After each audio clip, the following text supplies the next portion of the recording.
कि जो काम होता है और जिस तरह के कॉम्बिनेशन बनाए जाएं, जो चुनाव में रणनीति बनाए जाए, उस पर ज्यादा जोर देती है। इसलिए देखना होगा, अभी हम कुछ कह नहीं सकते, समय है। लेकिन कश्मीर और जम्मू आप लगातार कवर करती रही हैं, काफ़ी अरसे वहाँ पर रही हैं, तो 52 और 24 वहां पर अभी जो इस वक्त अगर आप फिर रुझानों की बात करें तो जो अलायंस है जिसमें एनसी और कांग्रेस ने प्री पोल अलायंस किया था, रुझानों में वो अभी दिख रहे हैं कि आगे हैं। चलिए कश्मीर को हम करेंगे डिस्कस, एक बार फिर से हरियाणा का रुख करते हैं। जी सुदेश। बिल्कुल, और जिस तरीके से आपने बताया कि आरएसएस का जिक्र किया था, आरएसएस के ऊपर थोड़ी सी और बात करना चाहेंगे। हमने देखा था कि लोकसभा चुनाव के बाद 2 बैठकें हुई थी, गुप्त बैठकें थी, लेकिन फरीदाबाद में वो बैठकें हुई थी और वहां आरएसएस के जो पदाधिकारी उनकी तरफ से साफ कहा गया कि लोकसभा में हमारी नहीं सुनी गई, लेकिन अगर विधानसभा चुनाव में भी हमारी अनदेखी हुई तो ये बहुत बड़ी भूल होगी। और उसके बाद बीजेपी के संगठन के तमाम पदाधिकारियों के साथ जो बैठक हुई, वहां पर ये रोड मैप तैयार किया गया,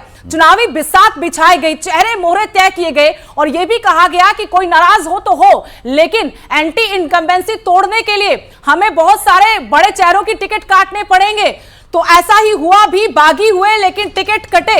ये साथ में देखिए, साथ में आपको चेहरे दिखाते रहेंगे। भव्य बिश्नोई आगे चल रहे आदमपुर सीट से, कुलदीप बिश्नोई के बारे में हम थोड़ा अब दर्शकों को बताते रहेंगे जो इन नामों से परिचित नहीं है।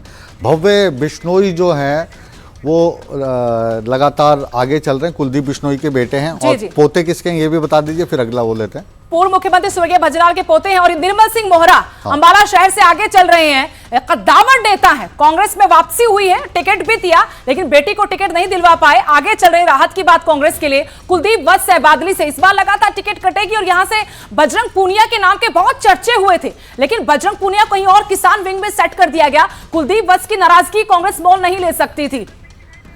ये जो कुल मिलाकर हम कहें तो जो पहलवान वाला फैक्टर था सुदेश, वो मुझे पस्त होते हुए दिखाई दे रहा है, क्योंकि जब बजरंग पूनिया या विनेश फोगाट जंतर मंतर पर बैठी थी, लगातार जो ब्रज किशोर है उनके खिलाफ ये बातचीत हो रही थी, तो सभी को लग रहा था कि ये जो मसला है पहलवान तक है। फिर वो ओलंपिक में गई और 100 ग्राम महज जो वजन था वो वजन उनका बढ़ा हुआ मिला, जिसकी वजह से डिस्क्वालीफाई कर दी गई। तो जो कांग्रेस पार्टी है उसने पूरा का पूरा ये ठीक रहा भारतीय जनता पार्टी के ऊपर, यहाँ तक कि मोदी साहब प्रधानमंत्री के सिर पर फोड़ने की कोशिश की। लेकिन जब विनेश फोगाट की खबर आई कि प्रधानमंत्री उनसे बात करना चाह रहे थे, उन्होंने बात नहीं की और विनेश फोगाट टिकट के लिए दावेदार हो गई कांग्रेस की।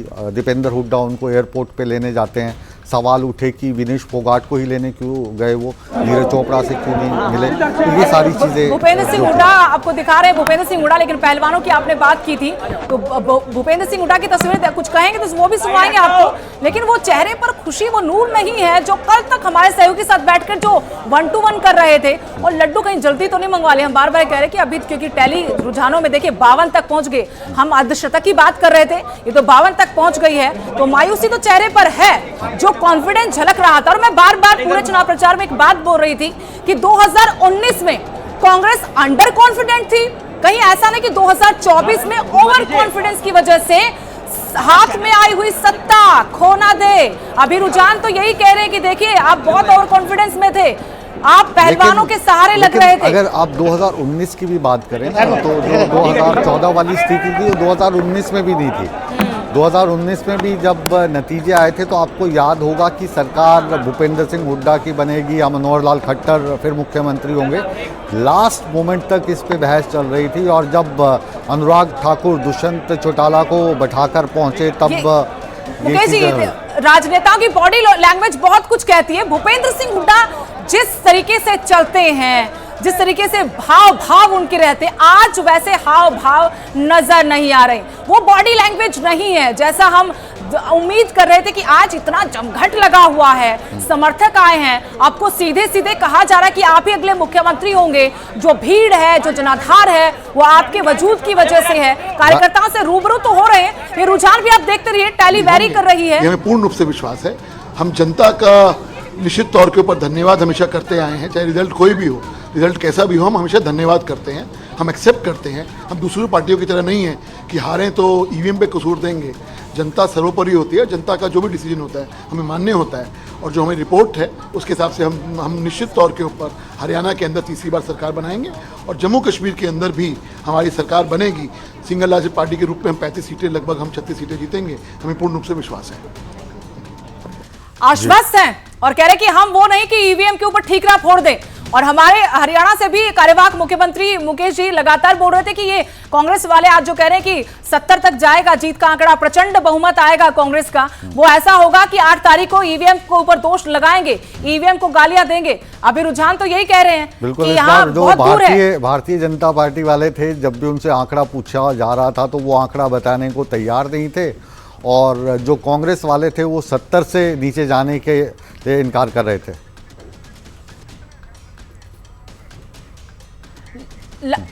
लाडवा से नायब सिंह सैनी बिल्कुल, और मेवा सिंह पीछे चल रहे हैं, नायब सिंह सैनी आगे चल रहे हैं, कार्यवाहक मुख्यमंत्री हैं। सीट बदली गई, ना करनाल थी ना नारायणगढ़ थी, और लाडवा में इसको लेकर भी मुद्दा बनाया। जी बिल्कुल। जम्मू कश्मीर की अगर हम बात करें तो जम्मू कश्मीर में राखी जी, ये जो आप आंकड़ा देख रही हो 52 का कांग्रेस और एनसीपी का है, भारतीय जनता पार्टी का 24 का है। भारतीय जनता पार्टी के नेता अभी बोल के गए कि हम वहाँ भी 35 के करीब पहुँचेंगे और सिंगल लार्जेस्ट पार्टी के तौर पे उभरेंगे। इत्तेफाक रखती हैं आप उनसे?